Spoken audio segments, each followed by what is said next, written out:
Okay, every now and then romantic comedies go through a transformative period. And this year was really no exception. There were two romantic comedy style movies based upon artificial insemination and all of the comedy that comes along with it. Now, the first one, of course, was Jennifer Lopez, the backup plan. Essentially, it was a woman who didn't want to wait for the right guy to come along, gets artificially inseminated right before she meets the perfect guy. I don't see at all how this is a funny movie. You know what, you're great and all that, but I got artificially inseminated before it started going out. I probably should have maybe told you sooner. So, you're going to be dead and it's not yours. How do you feel about that? That just screams comedy. I guess it works for Maury Povich for a very long period of time, but that's different. That's somebody not wanting to be a father. So you have the male lead. If he doesn't want to be a father and therefore he leaves Jennifer Lopez, he's a bad guy. So, you kind of like somebody during the huge hormonal cascade that is pregnancy, and then become like a super dad. I don't see where the humor in that is. I really don't. And then you take that one step lower. Jennifer Aniston movie, The Switch. When I first saw trailers, I had to back up and be like, come here, watch this. Does it all look funny to you?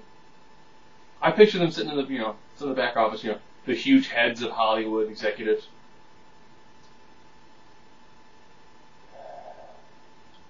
Me and Jennifer Aniston romantic comedy.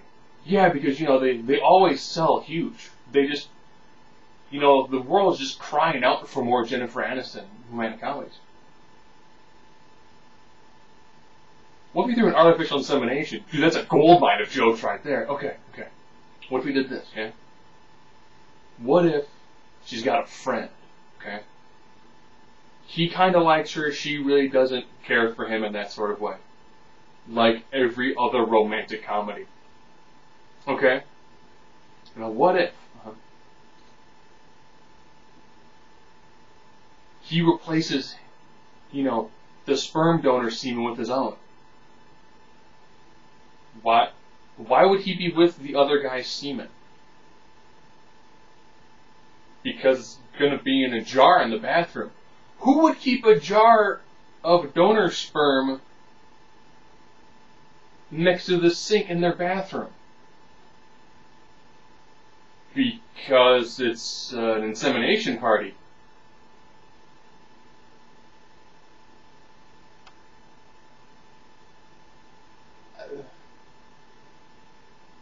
Don't you need to keep that stuff on ice to keep it viable? Why would you just have the jar just laying around? But dude, that's like half the joke right there. Who leaves it? Who would ever leave a jar of semen anywhere? Seriously, why would you leave it in your bathroom next to a sink? Because that's where the glory and that's what humor's going to come in at. So, why is her friend there? Oh, he's drunk. So her drunk best friend is going to handle a cup of another dude's semen. Yeah, it's just hilarious, isn't it? This is what works for, movies geared towards men. Something About Mary had, a semen joke. But it was geared towards guys. You're making a movie more geared towards women with the huge segment of being a semen joke? I mean, it works in movies like, Jackass, things that are directly related more towards men, but will women really want to see a drunk guy mishandle another dude's cup of semen and then lose it? But here's the kicker. Oh, Joy, tell me how you want to really ramp this up some. So, alright. As opposed to telling her, hey, you know what? I lost the donor semen. He fills it with his own. So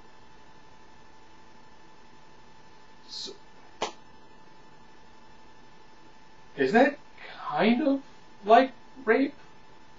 And where's the humor in that? Where's the humor in? Oh man, I lost your semen. The donor dude. So I decided to just fill it up with my own stuff. So the kid that you have, because now we're here in the future when we meet up again later. That's actually my kid. Keisha knows that he looks nothing at all like the donor dad. At all. Looks identical to me. Oh, by the way, I've always secretly loved you. And as opposed to being open and honest and saying, hey, you know that cup of stuff you left next to your toothbrush? Yeah. I opened the jar and I was messing around with it. And I lost it. So, yeah, I figured I'd be honest with you and I'd be mad at you for the rest of your life because of that. But instead to make it different, I decided to put my stuff in there instead. I understand they'll hate me for the rest of all time, but, I've always loved you.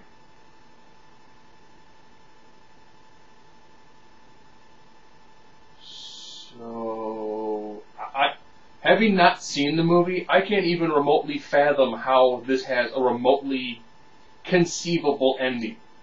See, it's a pun, conceivable, because it's about artificial insemination. What did he think was going to happen if you decide to, oh man, I lost your donor sperm, so I put my own in there? This has no bad consequences at all. Of course, all those consequences are probably hilarious. But at the end of the day,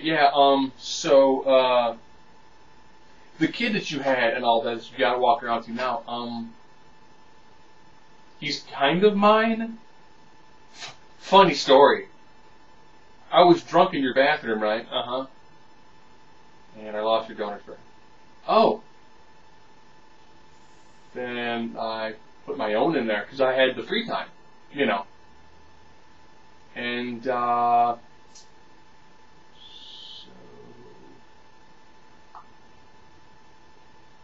I guess that's kind of my kid. I don't know. So do you want to start dating now, or I could be a father to this kid who's now 10 years old. I haven't seen him the first 10 years of his life, and I know he's my kid. So I'm kind of one of the worst fathers of all time. But I always liked you, and I understand that you're calling the cops right now. I get that. I know that I'm going to go to jail for a really long time. I know that. But when I get out, you want to do something? I can get a cup of coffee or something? I mean, how do you write a script like this, where there is no winning scenario? The best scenario would have been for him to have done that and then never have appeared in the movie ever again. And then you might as well have had the donor dad show up and try to be a father to him and be like, hey, he's not my kid. That's really weird. That actually probably would have been a better joke. Because that way you could have actually had somebody who could have been a better father figure as opposed to the guy who literally lost the donor stuff, threw his own into a cup, and then had a kid that he never really cared about, but he did like the woman that he had it with.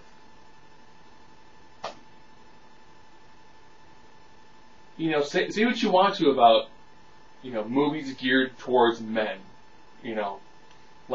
Knocked Up, 40-Year-Old Virgin, Superbad. Say what you want about those sort of movies, role models. They know what they're going for, and they know their audience. Artificial insemination movies based, they're romantic comedies geared towards women.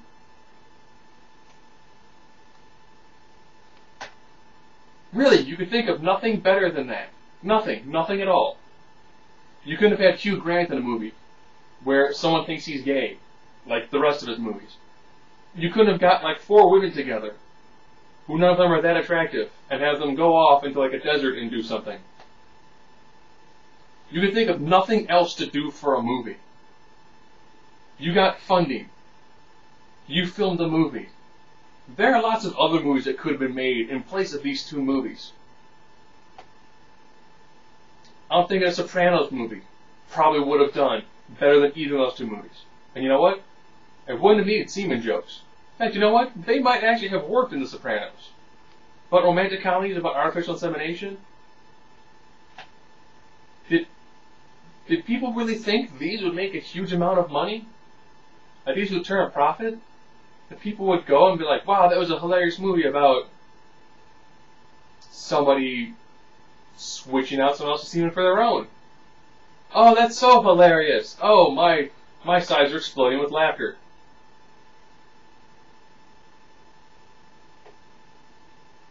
Really, just that was like their thought for like two different movies based upon that. One kind of works, the other one does not work at all.